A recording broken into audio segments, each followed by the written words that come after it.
Alt A T मैंने किया, filter लग गया। रमेश का डेटा चाहिए, I go here, select Ramesh and I say okay, ये रमेश का डेटा निकला। Now I need to copy it and paste it. इतनी एक्टिविटीज हमें वहां नहीं करनी है, वो खुद ही पेस्ट कर लेता है। जो नई लोकेशन हमारे को दी गई है उस लोकेशन पे उस डेटा को लेके चला जाता है। एंड मल्टीपल क्राइटेरिया आप सिर्फ टाइप करके रख लेते हैं कि कीप चेंजिंग योर क्राइटेरिया। जैसे यहाँ पर 4 चीजें हैं, इनके हेड्स आप यहाँ पर बना लें और उसको सेलेक्ट करते हुए आप क्राइटेरिया लगा के अपना डेटा निकाल सकते हैं। सो फिल्टर एंड एडवांस फिल्टर में ये है, और this can help you get your data very easily. तो इससे इस तरीके से आपने एक चीज सीखी कि अगर ये बड़ी सी टेबल के अंदर से आपको कोई डेटा कल आउट करना है तो वो डेटा आप किस तरीके से कल आउट करेंगे। और फिर अब हम आगे बढ़ेंगे, थोड़ा सा सेल रेफरेंसिंग में आपको बताऊंगा। जो नेक्स्ट टॉपिक है हमारा cell referencing and formula intro करेंगे हम आज, फॉर्मूले का इंट्रोडक्शन कराएंगे। और यही चीज जो आप एडवांस फिल्टर से करते हैं, सम के फॉर्मूले को लगा के आप अगर फॉर्मूले में आप एक्सपर्ट बनना चाहते हैं, if you want to write a formula here and extract the data from here, that also can be done using different formulas here. Sum का फॉर्मूला है, एफ का फॉर्मूला है, सम और इफ एक साथ मिला के आप किस तरीके से कर सकते हैं। तो there are things which you can do easily. तो आगे बढ़ते हैं हम लोग और रेफरेंसिंग को समझते हैं। पहले सेल रेफरेंसिंग को, 3 तरीके की सेल रेफरेंसिंग होती है। There are 3 types of cell referencing, absolute, relative and mixed. ये नाम आपको कॉर्नर में दिखेंगे, absolute cell reference, then relative cell reference and mixed cell reference. इसका क्या है इंपॉर्टेंस, ये मैं थोड़ा सा आप लोगों को बता चुका हूं। जब हम फ्रीज करते थे सेल को तो मैंने आपको दिखाया था। इस डेटा को थोड़ा सा स्टेबल को बड़ा करके मैं उसी कॉन्सेप्ट को आपको बताता हूं फिर से। फॉर्म पे जाएंगे, विल जस्ट मेक आर, थोड़ा सा डेटा साइज हम बढ़ाते हैं जिससे आपको ये इजीली दिखना शुरू हो। और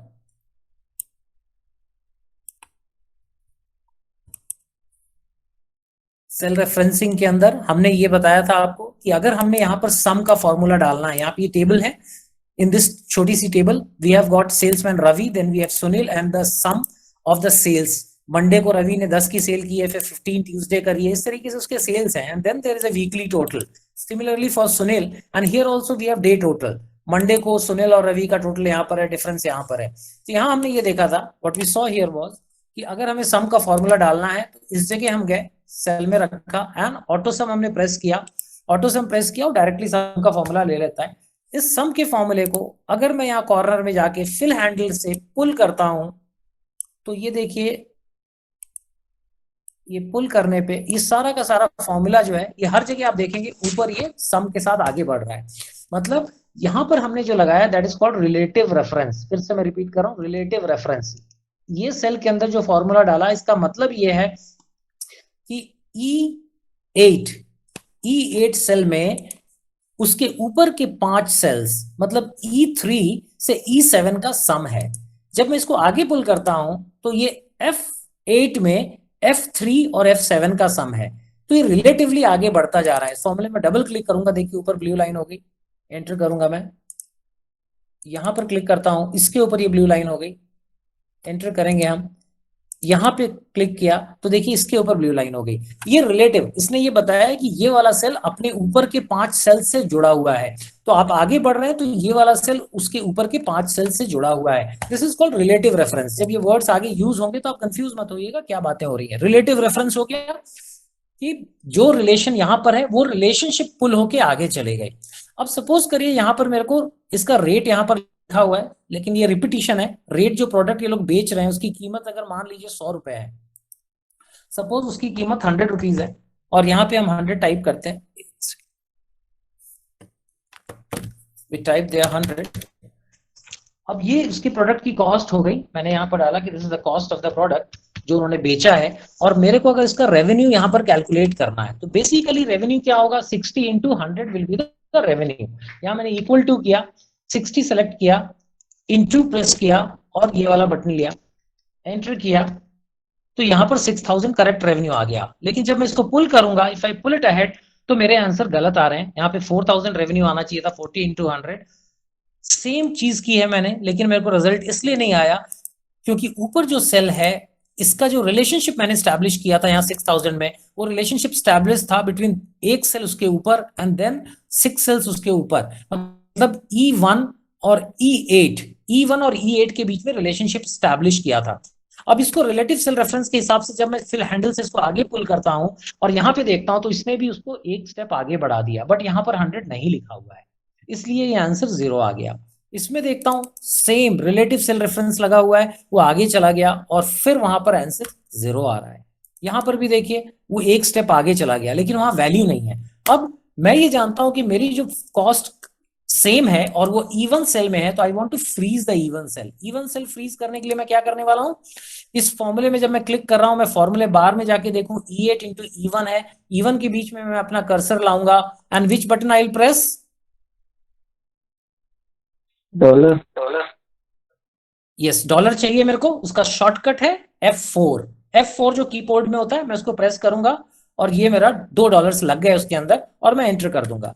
जब मैंने अब एंटर कर दिया और इसके बाद में इसको देखिए पुल करूंगा तो मेरा रिजल्ट प्रॉपर आ गया। इसको कहते हैं एब्सोल्यूट सेल रेफरेंस। एब्सोल्यूट मतलब मैंने 100 को मूव नहीं किया, 100 इज फिक्स्ड देयर। ये फॉर्मूले में देखिए E8 into E1, E8 free है, E1 फिक्स्ड है। मैं अगले सेल में जाता हूं, देखिए F8 इंटू E1, F8 आगे बढ़ गया लेकिन E1 आगे नहीं बढ़ा, ऊपर देखिए E1 यहां पर वैसे ही रहा। फिर मैंने यहां पर किया G8 इंटू E1, G8 आगे आ गया, E1 वहीं पे है। इसको कहते हैं हम फ्रीज करना सेल को, जिससे फॉर्मूलेज आपके एब्सोल्यूट सेल रेफरेंस का यूज कर सकें। और अगर एक फॉर्मूले में दोनों रेफरेंसिंग है, जैसे इसी फॉर्मूले में आप देखें कि एक फिक्स्ड है और एक एब्सोल्यूट है और एक रिलेटिव है, तो इसको हम मिक्स्ड सेल रेफरेंसिंग भी कहते हैं कि इसमें हमने क्या किया, एक सेल को फिक्स किया हुआ है और एक सेल को फ्री छोड़ा हुआ है। तो इस फॉर्मूले के अंदर we are using both the referencing, so we can call it a mix cell reference as well. यहां तक आप लोगों को समझ में आया? कुछ क्लैरिफिकेशन चाहिए? यहां देखिए मैंने इस जगह अगर मैं फॉर्मूला लगा रहा हूं डिफरेंस का फॉर्मूला कैसे लगाऊंगा, इक्वल टू, अगर मेरे को दोनों की सेल का डिफरेंस निकालना है, रवि माइनस सुनील, एंटर कर दिया, ये डिफरेंस आ गया। मेरे को फॉर्मूले में कुछ फिक्स नहीं चाहिए, यहाँ पे मेरे को सिर्फ आगे बढ़ाना है इनके डिफरेंस को, तो just go at the bottom corner, यहाँ पे ये हैंडल आएगा, फिल हैंडल, और उसको मैं पुल कर दूंगा और मेरे को वो आंसर्स देखिए ऑटोमेटिकली कैलकुलेट हो रहे हैं। फिल हैंडल आने के बाद मैंने बताया था इसको आपको पुल करने की भी जरूरत नहीं है, अगर आप इसको क्लिक कर देंगे तो भी ये नीचे तक चला जाता है। यहाँ पे आइए, डबल क्लिक करिए and it goes to the bottom, वो बिल्कुल नीचे तक जाके अपनी कैलकुलेशंस कर देगा आपके लिए, आपको बार बार नीचे तक उसको ड्रैग नहीं करना है। सो ये रेफरेंसिंग आप लोग समझ पाए? कोई डाउट है इसमें? जो लोग एक्सेल पे हैं वो लोग कर पा रहे हैं क्या इसको? Are you able to do it? Aishi, you're on Please your... explain the different one. Okay, sure.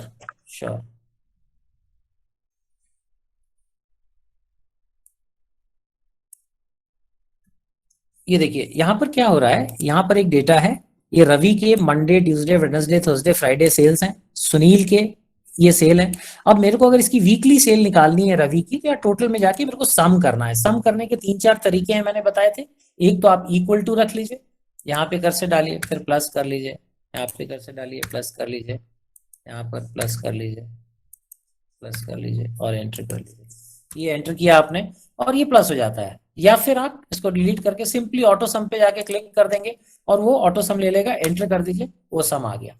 यहाँ पर देखिए क्या हो रहा है, व्हाट इज हैपनिंग, इसको ध्यान से देखिएगा। जब मैं इसको डबल क्लिक करता हूं अपने एक्सेल में, आप डबल क्लिक करिए तो आपको दिखाएगा कि इस एरिया को इसने सम किया हुआ है। यहाँ पर ये फॉर्मूला भी दिखा रहा है कि I am summing sales E3 to E7।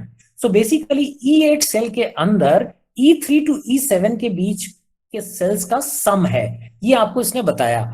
अब इसमें जाके जब आप फिल हैंडल को पकड़ते हैं, कॉर्नर में फिल हैंडल आएगा, इस सेल को सेलेक्ट किया आपने, ये फिल हैंडल आया और इसको जब आप सिंपली पुल कर देते हैं तो उसने क्या किया, सुनील का यहां पर भी सम कर दिया। मतलब सुनील का सम, सेल्स का सम करने के लिए F3 से F7 का सम उसने F8 सेल के अंदर कर दिया। जब इन दोनों की टोटल का सम करना है, यहाँ पर भी देखिए डबल क्लिक करेंगे तो G3 से G7 का उसने सम कर दिया। ये समिंग हो गई, क्योंकि यहां पर मुझे कोई चीज फिक्स नहीं रखना है, I have to move simply ahead. तो मैंने आगे बढ़ा दिया, हर चीज का सम कर दिया उसने, अपने ऊपर की सेल्स का सम कर दिया। This is called your relative cell reference. Relationship same है हर जगह, जो रिलेशनशिप यहां स्टैब्लिश हुई वही रिलेशनशिप आप आगे कैरी ऑन कर दे रहे हैं। ये if this is father of this 5 sons, इसके ऊपर तो ये वाला सम फादर एंड 5 सन्स, इस तरीके से आप देखिए एक रिलेशनशिप स्टैब्लिश हो गई। ये सब है, इनको जोड़ दीजिए, ये आ गया। ये सारे हैं, इनको जोड़ दीजिए, ये आ गया। So there is a relationship which is being carried over, so we call it relative cell reference. अब एब्सोल्यूट सेल रेफरेंस का यूज जब मैं आपको बताने जा रहा हूं तो देखिएगा यहाँ पर क्या हो रहा है। मैं इसको डिलीट कर रहा हूं। इस सेल में आए हम, हमें अब क्या चाहिए? रवि ने जो सेल करी है उसका अमाउंट कैलकुलेट करना है। इसने सेल करी है 60 प्रोडक्ट्स की, और एक प्रोडक्ट जो है 100 रुपए का बेचा है उसने। तो 100 रुपए इंटू 60, 6000 उसका रेवेन्यू है। मुझे रेवेन्यू अगर कैलकुलेट करना है, अमाउंट कैलकुलेट करना है, इक्वल टू लूंगा, उसकी सेल्स के सेल को सिलेक्ट करूंगा, इनटू करूंगा, और जहां पर भी कॉस्ट लिखी है उस वाले सेल को सिलेक्ट करूंगा। ये मैंने सेलेक्ट किया E8 इंटू E1 और एंटर किया, तो उसका रेवेन्यू आ गया 6000। अब मैं अगर इसको आगे पुल कर लेता हूं तो सब जगह this will carry on the revenue for all this people. Sunil का रेवेन्यू निकलना चाहिए, इसका सम का रेवेन्यू निकलना चाहिए कंपनी का। अगर 100 सेल हुई है कंपनी में ओवरऑल पूरे वीक में, तो 100 इंटू 100 10,000 यहाँ पे आना चाहिए। डिफरेंस अगर देखें रवि और सुनील की सेल का, तो 20 का सेल का डिफरेंस है और रेवेन्यू में 2000 का डिफरेंस आएगा। ये हमारा फॉर्मूला यहाँ लगा हुआ है। लेकिन जब मैं फिल हैंडल से इसको आगे पुल कर रहा हूं तो ये सब जगह जीरो दे देता है। ये जीरो इसलिए दे देता है क्योंकि मैंने अभी रिलेटिव सेल रेफरेंस लगाया है, मैंने फ्रीज नहीं किया है। मैंने इसको जब क्लिक किया तो E8 इंटू E1 बता रहा है। जब मैं F8 में, F9 में, सॉरी F10 है ये वाला ना, this one is F10। F10 के अंदर जब मैं जा रहा हूं, यहां पर ये E10 है, F10 है, G10 है, and this is H10। Now जब मैं E10 में हूं तो वो कह रहा है कि E10 is sum of, sorry product of E8 into E1। तो जब मैं F में जाऊंगा तो it becomes a product of F8 into F1। ऊपर देखिए F1 सेल पे मूव कर गया वो, क्योंकि मैंने फ्रीज नहीं किया हुआ है। मैं G में जब जा रहा हूं तो G10 में जो प्रोडक्ट है वो G8 और G1 का प्रोडक्ट है। यहां पर देखिए क्योंकि वहां पे कुछ लिखा नहीं हुआ है, तो या तो आपके पास एक तरीका है इसको आंसर लाने का कि आप हर जगह 100 डाल दें। आप सब जगह 100 डाल देंगे तो भी रिजल्ट आ जाएगा। ये देखिए आ गया। लेकिन अब एक ही चीज को बार बार लिखना स्पेस ज्यादा लेता है, तो आपके फॉर्मूलाज कई बार कॉस्ट की एंट्री कहीं और होगी, किसी और टेबल में होगी, और आपको वहां से कॉस्ट पिक करना होगा। तो इन दैट केस आप उसको बार बार यहाँ पर लाके कॉपी नहीं कर सकते हैं। तो अगर आप यहाँ पर किसी एक पर्टिकुलर सेल से उसकी कॉस्ट उठा रहे हैं तो उसको फिर आप फ्रीज करेंगे। फ्रीज करने के लिए E1 सेल के बीच में, क्योंकि E1 सेल में 100 लिखा है, आप नहीं चाहते जब फॉर्मूले को आगे ड्रैग करें तो वो F1 में जाए, आप चाहते हैं फॉर्मूला E1 पे रुका रहे, तो E1 पे जाके आप सिंपली उसके बीच में क्लिक करेंगे और F4 आपके कीबोर्ड में टॉप पे होता है F4, उसको प्रेस करेंगे। इस तरीके से आपका वहां पे फ्रीज हो जाएगा। एंटर करेंगे, आप इसको सेलेक्ट करेंगे और इसको पुल कर देंगे। अब आपका ये फॉर्मूला प्रॉपरली लग गया।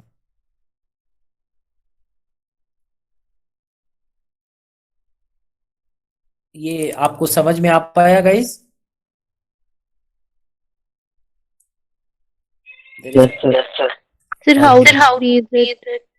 हाँ, फ्रीज करने के लिए देखिए मैं फिर से बता देता हूँ। ये जो हमने लिया ना, यहाँ पे E1 लिखा हुआ है, मैं इसको फिर से डिलीट कर देता हूँ। I just delete it once. ये देखिए फॉर्मूला जो लगा हुआ है, आपने पहले फॉर्मूला लगाया दिस इनटू दिस, ये फॉर्मूला आपका लग गया है। फॉर्मूला लगने के बाद जिस सेल को आपको फ्रीज करना है, E1 को फ्रीज करना है, तो यहाँ ध्यान से देखिएगा इस जगह। मैं देखता हूं, अगर मैं अपने यहां पर देखिए इस जगह पे मैंने अपना कर्सर रखा हुआ है, और दो तरीके हैं इसको करने के। मैं F4 दबाऊंगा तो भी ये फ्रीज हो जाएगा, ठीक है। दूसरा तरीका ये है कि मैं यहाँ पर E1 लिखा हुआ है, अगर E1 लिखा हुआ है तो मैं सिंपली इसके आगे डॉलर्स लगा सकता हूँ। डॉलर कहाँ पे आपकी कीबोर्ड पे? डॉलर आपके कीबोर्ड में 4 के ऊपर है, तो मुझे शिफ्ट दबा के अगर मैं डॉलर प्रेस करूंगा तो ये देखिए डॉलर लग जाता है। डॉलर जो साइन है वो फ्रीजिंग का साइन होता है। फिर यहां पर मैंने कर्सर लिया और डॉलर, ई के पहले डॉलर और 1 के पहले डॉलर। आप सिंपली एक डॉलर लगा के मत छोड़ दीजिएगा E1 के पहले। दोनों E and 1, E is a different entity and 1 is a different entity, दोनों मिला के सेल बनाए E1। E is the column name and 1 is the row name. तो कॉलम नेम के आगे भी आपको फ्रीज लगाना है, रो नेम के आगे भी आपको फ्रीज लगाना है। जब आपने ये फ्रीज लगा दिया तो अब आप उसको एंटर कर देंगे और आपका फॉर्मूला लग जाएगा।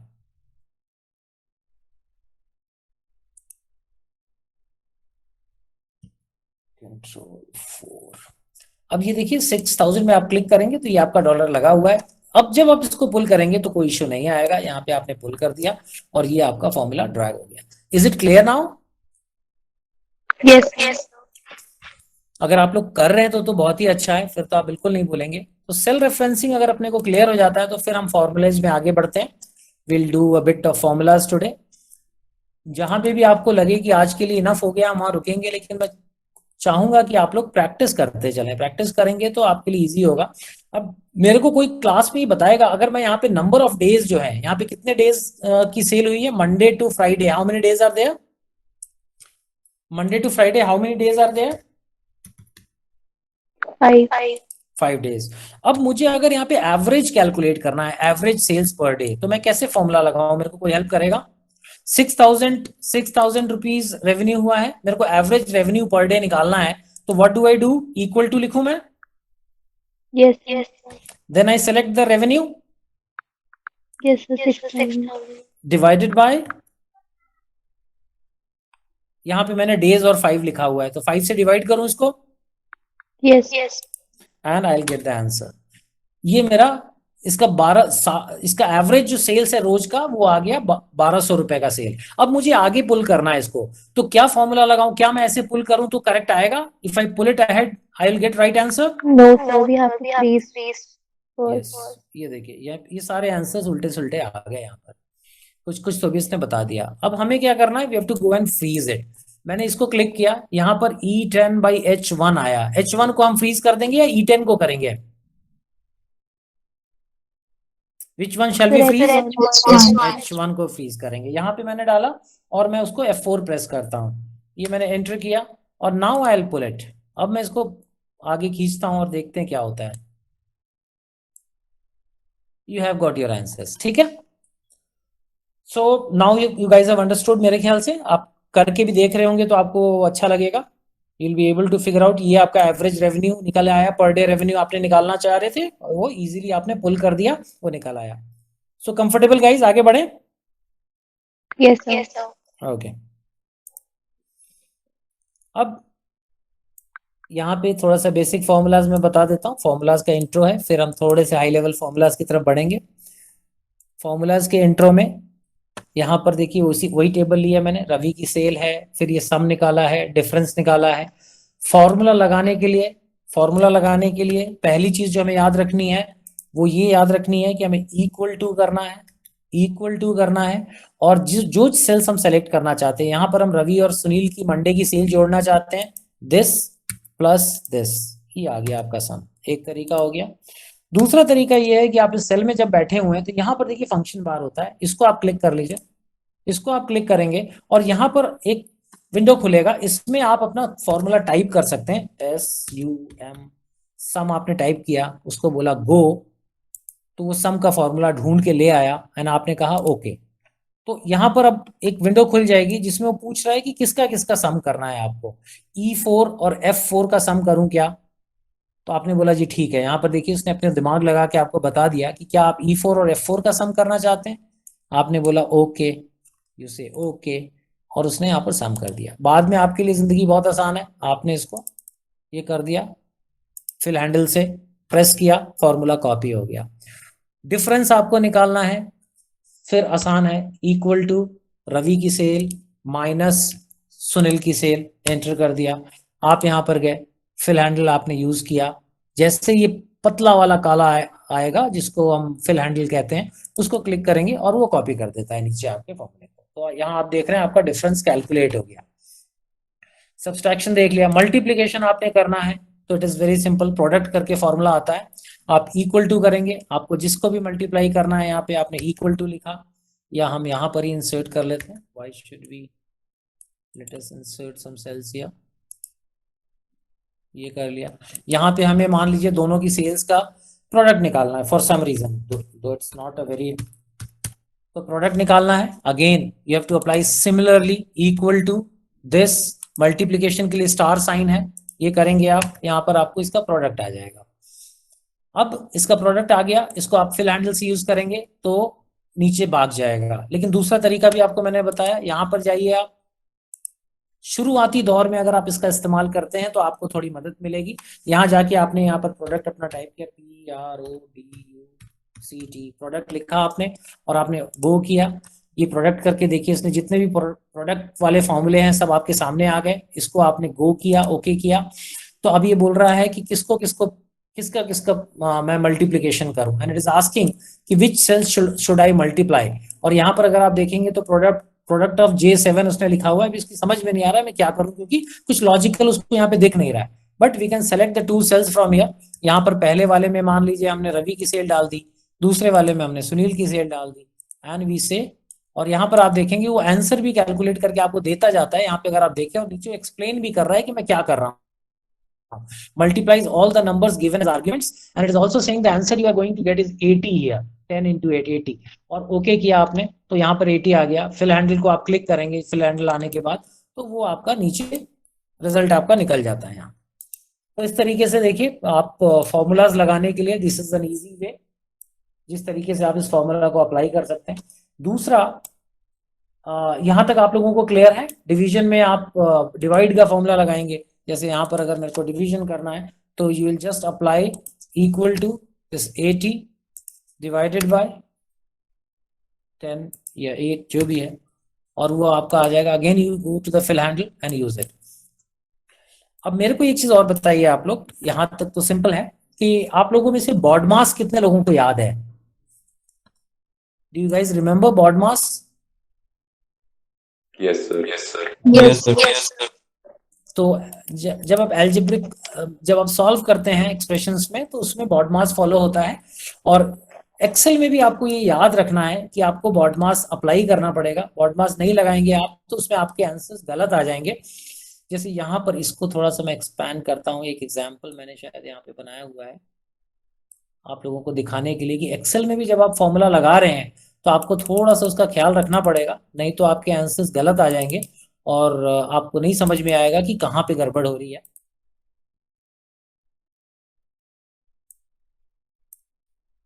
यहां पर देखिए सेल और rate is 100 and quantity sold is 60 and 40। अब अगर आपको रेवेन्यू निकालना हो इन दोनों के सम का तो कितना रेवेन्यू आना चाहिए आप लोगों का? 100 multiplied by 100, the total sales will be 60 and 40, 100, rate is 100, so you should get 10,000, correct. अब देखिए हम यहां पर अगर फॉर्मूला लगा रहे हैं रेवेन्यू कैलकुलेशन का, और अगर हमने फॉर्मूला इस तरीके से लगाया, sale of quantity of Ravi plus sale quantity of Sunil multiplied by H16 क्यों? H16 में हमारा रेट लिखा हुआ है 100 रुपीज का, वो देख नहीं रहा तो अपन टाइप कर सकते हैं। H16 लिखा तो आपका रिजल्ट आया 4060, जबकि आपका रिजल्ट क्या आना चाहिए? यहां पर फॉर्मूला देखिए हमने क्या लगाया हुआ है, H14 plus H15 multiplied by H16। क्या कर रहे हैं हमने ये सोचा कि क्या होगा, 60 प्लस 40 100 ऐड होगा और फिर 100 से मल्टीप्लाई होगा, 100 इंटू 100 हमें 10,000 मिलेगा। लेकिन इसने क्या किया, इसने बॉड मास अप्लाई किया। इसने जैसे ही आपने फॉर्मूला लिखा है पहले मल्टीप्लीकेशन हुआ, H15 और H16 को इसने मल्टीप्लाई कर दिया, मतलब 40 को 100 से मल्टीप्लाई किया 4000 मिला और फिर उसने उसको 60 ऐड कर दिया, क्योंकि बॉड मास में मल्टीप्लीकेशन पहले होता है, एडिशन बाद में होता है। बॉड मास फॉर्मूला याद है आप लोगों को? व्हाट बॉड मास सेज कि वी विल, यहां देखिए हमने ऊपर लिखा हुआ है, बॉड मास सेज कि मल्टीप्लीकेशन के बाद एडिशन है, उसके पहले डिवीजन है। Bracket opens, then you have division, then you have multiplication, then you have addition. तो ब्रैकेट जो है सबसे पहले है। अब इसको करेक्ट करने के लिए हमको क्या करना पड़ेगा, इसको करेक्ट करने के लिए हमको छोटी सी करेक्शन करनी पड़ेगी, हमको यहाँ पर एक ब्रैकेट देना पड़ेगा, क्योंकि ब्रैकेट जो है सबसे सीनियर है। तो जैसे ही हमने इसमें ब्रैकेट दिया, अब एक्सेल को समझ में आ गया कि मुझे पहले तो H14 और H15 को जोड़ना है, फिर मुझे मल्टीप्लाई करना है। तो now it will add 60 and 40 100, then it will multiply with 100 and give you a result of 10,000। ये आपका 10,000 करेक्ट आंसर आएगा। बॉड मास आपको याद, ये गलती कर देंगे आप और बड़ी कैलकुलेशन में आपको पता नहीं चलेगा कि कहाँ पे मिस्टेक हो रही है। So it's important that you remember BODMAS. Formula लगा के और आप प्रॉपरली इसको चेक कर लें फिर अब आप इसको क्लिक करेंगे तो देखिए ऊपर आपको दिखता है H14 और H15 ऐड कर रहा है और फिर वो H16 से मल्टीप्लाई कर रहा है। ये क्लियर हुआ है सबको? नहीं है तो मैं फिर से बताऊंगा, लेकिन प्लीज बिना क्लियर हुए मेरे को आगे मत जाने दीजिएगा। If it is clear, Clear, sir. चलो ग्रेट है, ग्रेट है, ठीक है। So we are done with basic formula intro in Excel, जो बहुत आसान है। इसमें एक चीज मैं और जो आपको बताना चाहता हूँ कि यहाँ पे फॉर्मूलाज में जब आप जाएंगे तो यहाँ से भी इंसर्ट फंक्शन आता है, इसको भी आप क्लिक करेंगे तो वही फंक्शन का बॉक्स खुलता है। जहां भी सेल सेलेक्टेड है ये आप यहां से भी ले सकते हैं, फिर आपके फॉर्मूला बार के बाहर है आप यहां से भी ले सकते हैं। ये बॉक्स जो है इसके अंदर आपके अनगिनत फॉर्मूले हैं। all the formulas you'll find within here, they are categorized into different groups। और जो ये फॉर्मूलाज हैं, फिर हर कैटेगरी के जो फॉर्मूलाज हैं, फाइनेंशियल फॉर्मूलाज, तो ये सारे फाइनेंशियल फॉर्मूलाज आ जाते हैं। अगर आप डेट्स एंड टाइम के फॉर्मूलाज देखने चाह रहे हैं तो डेट एंड टाइम के ये सारे फॉर्मूलाज यहाँ पर आ जाते हैं। अगर आप यहाँ पर स्टैटिस्टिकल फॉर्मूलाज देखना चाह रहे हैं तो वो सारे फॉर्मूलाज यहाँ पर आ जाते हैं। कुछ इंपॉर्टेंट फॉर्मूलाज हम पढ़ेंगे इस लेक्चर में। सबसे पहले अपन जा रहे हैं टेक्स्ट फंक्शन की तरफ। हम सबसे पहले देखेंगे टेक्स्ट फंक्शंस। टेक्स्ट फंक्शंस भी अगर आप इसमें जाके देखने की कोशिश करेंगे और अगर आप टेक्स्ट फंक्शन सर्च करेंगे तो आपको टेक्स्ट फंक्शंस यहाँ से मिलेंगे और आप वहां से भी टेक्स्ट फंक्शंस में जा सकते हैं। ये देखिए टेक्स्ट फंक्शंस हैं, आपको ये सारे टेक्स्ट फंक्शंस खुल गए। इसमें बहुत सारे हैं बट जो सबसे ज्यादा यूज होते हैं, सबसे कॉमन है, वो मैं आपको सिखा दूंगा। उसके बाद यहाँ पर भी देखिए टेक्स्ट फंक्शंस को अगर आप क्लिक करेंगे, फॉर्मूलाज के अंदर जाके टेक्स्ट को क्लिक करेंगे तो यहाँ से भी आपके सारे फंक्शंस आते हैं। So there are multiple ways. Excel ने बहुत सारे तरीकों से आपको दे रखा है, जिस तरीके से आपको सूट करे उस तरीके से आप उस पर काम करें। अब देखिए जब आप काम करने जाएंगे, एक कॉर्पोरेट में एनवायरनमेंट में काम करने जाएंगे तो आपको अलग अलग सोर्सेज से डेटा आएगा, अलग अलग जगह से डेटा आएगा और उन डेटा को आपको अलग अलग तरीके से निकाल के उस पर काम करना पड़ेगा। सपोज करिए जैसे आपके मोबाइल का सिम नंबर होता है, EMI नंबर होता है, आप टेलीकॉम कंपनी में हैं या फिर आप इंश्योरेंस कंपनी में हैं, तो जो कस्टमर कोड तैयार होता है उसके डिफरेंट पार्ट्स होते हैं। लाइक आखिरी में 2012 जो है ये साल है, बीच में कुछ BLFKI कुछ प्रोडक्ट का कोड है, उसके पहले कुछ नंबर्स हैं। अब सपोज करिए आपको कुछ एनालिसिस के लिए पहले वाले नंबर्स अलग करने हैं, इसमें से you want to separate the 10643। पहले 5 आप देख रहे हैं हर एक में नंबर्स हैं, उसके बाद फिर आप देख रहे हैं 5 जो है इसमें अल्फाबेट्स है और फिर उसके बाद 4 नंबर है। और अगर आपको इनको अलग करना है for some calculation reasons you want to separate them, तो देखिए कैसे करना है। उसमें ये फंक्शंस आपके काम आते हैं, लेफ्ट राइट बिट कॉन्कैटिनेट, सारे फंक्शंस हम एक एक करके देखेंगे।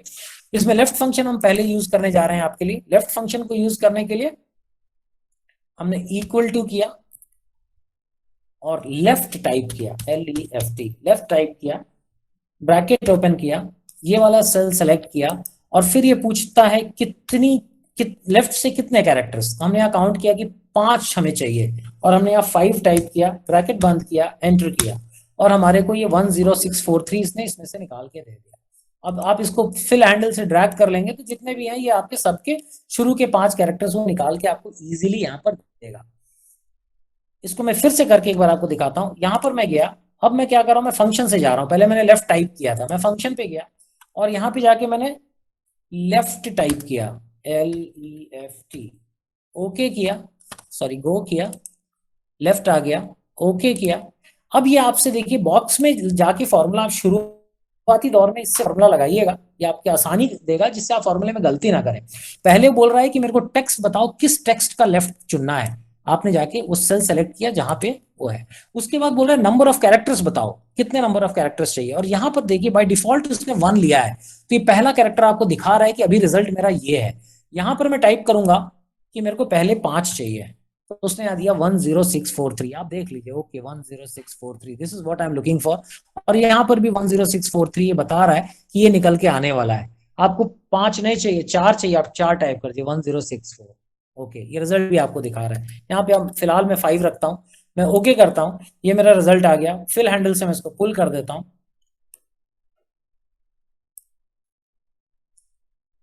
और इस तरीके से हम यहाँ पहुंच जाते हैं। ये है लेफ्ट। नाउ सिमिलरली अगर मुझे राइट निकालना हो, इसके राइट साइड में ईयर है, जिस साल ये मेरा कस्टमर बना, मुझे कुछ एनालिसिस करनी है किस साल के कितने कस्टमर्स है मेरे पास, तो मेरे को सिर्फ ये साल चाहिए। अब इसमें से साल मैं कैसे अलग करूं, तो राइट यहाँ पर मेरे यूज आएगा। मैं यहाँ जाऊंगा, I type right, RIGHT, bracket open, select the text, give last 4 characters, close the bracket, enter, we get 2012 here and I just click, वो पूरे निकालते हुए चले जाएगा नीचे तक, 2012, 14, 10, 15, तो इस तरीके से मेरे को लेफ्ट और राइट के ये मिल जा रहे हैं। अब मान लीजिए किसी कारणवश मेरे को बीच का प्रोडक्ट कोड निकालना है कि यार कौन सा प्रोडक्ट कितना बिका है, AN80R ज्यादा बिका है या BLFKI ज्यादा बिका है या कब बिका है, क्या बिका है, ये आपको एनालिसिस करनी है और आपको बीच के ही चाहिए कैरेक्टर्स। तो अब आपको मिड निकालना है, इसको मैं यहां से जाके दिखाता हूं आपको। यहाँ पे गया मैं, यहां जाके मैंने मिड टाइप किया, MID mid, and I say go, I can also say enter button भी मैं यूज करूंगा, मिड आ गया, आई से ओके। अब इसमें देखिए तीन चीजें पूछ रहा है, दो नहीं पूछ रहा है क्योंकि मिड है। राइट और लेफ्ट से तो आपने कैरेक्टर्स बता दिए, काम चल गया। मिड में एक चीज एक्स्ट्रा पूछता है, पहली चीज टेक्स्ट पूछ रहा है, टेक्स्ट मैंने इसको बताया ये वाला है, कह रहा है स्टार्ट में कौन से नंबर से क्रम, from where should I start, तो मैं इसको बताऊंगा 1 2 3 4 5, मैं बोला 6 कैरेक्टर से स्टार्ट करो क्योंकि बी मेरा 6 कैरेक्टर है। फिर ये बोल रहा है कि 6 के आगे कितने कैरेक्टर चाहिए आपको, और 6 के आगे कितने कैरेक्टर चाहिए, तो 1 2 3 4 5, आई एम राइटिंग 5 कैरेक्टर्स चाहिए। यहाँ आपका रिजल्ट भी दिखा रहा है, वो BLFKI मैं आपको देने वाला हूं, अगर आपको करेक्ट लग रहा है आप ओके कर दीजिए। ओके कर दिया हमने, और हमने फिल हैंडल यूज किया, ये मेरा प्रोडक्ट निकल के आ गया, ये सारे BLFKI है। बाद में AN80, उसके नीचे ड्रैग करूंगा तो AN80 भी निकल आएगा। यहाँ गया हूं, if I pull it down further, fill handle से मैं और नीचे पुल करूंगा तो ये AN80 है, उसके आगे तो खैर मेरी टेबल ही नहीं थी, टेबल ही खत्म हो गई थी। तो ये in this way you can get your data. ये हो गया आपका लेफ्ट राइट मिड। फ्रेंड्स यहाँ तक क्लियर है आपको? Yes, sir. सर एक डाउट था। हाँ बोलिए ना। सर जैसे स्टार्टिंग में BLFKI 5 वर्ड्स का प्रोडक्ट है, अगर लास्ट में जाके कोई 6 या 7 वर्ड्स का प्रोडक्ट हो जाता है तो उसको कैसे शॉर्ट करेंगे? हेलो। यूज होगी तो ऐसा नहीं होगा कि किसी में 4 हो, किसी में 8 हो, किसी में 7 हो। Generally your company will follow some pattern, और जो अलग से आपको निकालना है कि मेरे को 10 का निकालना है तो उसके लिए भी फॉर्मूलाज हैं, वो थोड़े एडवांस फॉर्मूलाज हैं, मैं आपको इस लेक्चर के बाद वो सिखा दूंगा अगर आप इंटरेस्टेड हैं। लेकिन उसकी जरूरत आपको इनिशियल लेवल्स में नहीं पड़ने वाली है, क्योंकि इनिशियली अगर आप अपने कोई भी नंबर देखेंगे, मोबाइल नंबर देखेंगे तो आप देखेंगे हर एक का 10 नंबर का होता है, कंट्री कोड शुरू में 1 या 2 डिजिट के होते हैं। ये डेफिनेशंस जो है they are pretty much defined. अगर आप अपने मोबाइल नंबर को खोलेंगे और EMI नंबर उसकी देखने की कोशिश करेंगे तो उसके भी फिक्स कैरेक्टर्स होते हैं, उसके शुरू में अल्फाबेट्स। तो ये जो नॉमेनक्लेचर होता है इसको जानबूझ के फिक्स रखा जाता है ताकि आप जब कुछ एनालाइज कर रहे हो तो आपके लिए ईज हो डेटा को निकालने के लिए। जो आपके डिफरेंस वाली चीजें हैं, जहां पे कहीं आपको 10 निकालना है, कहीं आपको 8 निकालना है, तो आपको फॉर्मूला इन फॉर्मूला यूज करना पड़ेगा। आपको 2 फॉर्मूले, 2 functions, function in function use करके तब आप उसको कर सकते हैं, जहां पे आप उसको बोलेंगे कि मेरे को इधर से 8वां और उधर से 6ठा, इस तरीके की चीज भी वेरी मच पॉसिबल है। और अगर आप लोग इंटरेस्टेड होंगे तो मैं वो भी कवर कर दूंगा। बेसिक्स कवर करने के बाद आई गिव यू 5-10 मिनट्स, जहां पे आपको 1-2 फॉर्मूले मैं वो वाले डेमो कर दूंगा कि उसको किस तरीके से आप निकाल सकते हैं। But generally you will get to find out a fixed characters, जहां पे आपकी पूरी सीरीज एक जैसी होगी और वहीं पे आप लेफ्ट राइट मिड लगा पाएंगे। अदरवाइज आपको फिर इसके अंदर फॉर्मूलेस को एक्सपैंड करके लगाना पड़ेगा, एक फॉर्मूला अंदर बिल्ड करना पड़ेगा आपको, राइट? Okay sir. अच्छा, उसके बाद आया कि जैसे आपके पास ये कैरेक्टर्स आए कि आप 3 चीज अलग अलग आई और आपको उसको जोड़ना है, क्योंकि एक्सेल के अंदर क्या होता है कि सेल जो है वो ये आइडेंटिटी होती है H14 एक आइडेंटिटी है। अब H14 में अगर आप इन तीनों को नहीं लाएंगे एक साथ तो ये तीनों अलग अलग चीजें हैं एक्सेल के लिए। आप एनालिसिस के लिए एक साथ इसको सम नहीं कर सकते, तो अगर एक साथ लाना है तो कॉन्कैटिनेट करके फंक्शन होता है। ये देखिए, इसको मैं यहां से लाता हूं, I say equal to, I type concat type किया, आई से गो, कॉन्कैटिनेट आ गया, आई से ओके, ये विंडो खुली। अब वो पूछ रहा है किसको किसको जोड़ना है, तो मैंने पहले इसको सेलेक्ट किया लेफ्ट में जो है, फिर बोल रहा है इसके बाद, और यहाँ देखिए रिजल्ट देता जा रहा है 10643। फिर मैंने सेकंड में कहा कि मुझे 2000 हमें BLFKI चाहिए, उसके बाद ये देखिए 106 BLFKI कर दिया उसने, ओके। फिर तीसरे में क्या चाहिए मेरे को, फिर तीसरे में मेरे को 2012 चाहिए, ये देखिए रिजल्ट यहाँ पर देता जा रहा है, और मैंने इसको ओके किया, ये मेरा रिजल्ट आ गया, और इसको पकड़ के मैंने पुल किया, मैंने पुल किया और ये आपके सारे नंबर्स निकलते चले जा रहे हैं। जहां पर नहीं है कैरेक्टर्स, अब यहाँ पे कैरेक्टर्स ही नहीं थे, ये सेल्स खाली है तो इसने ANATR से दे दिया। लेकिन अगर यहाँ पर आप कुछ लिखना शुरू कर देंगे तो आप देखेंगे वो आपके रिजल्ट में यहाँ पर प्रोड्यूस होना शुरू हो जाएगा, वो यहाँ पर ऐड होना स्टार्ट हो जाता है। अब यहाँ पे डेटा नहीं है तो वो सिर्फ उतना दिखा रहा है जितना है उसके पास। ये कॉन्कैटिनेट हो गया। कॉन्कैटिनेट, यहीं पे हम रुकेंगे। कॉन्कैटिनेट से आगे हम बढ़ेंगे आपके अगले लेक्चर में।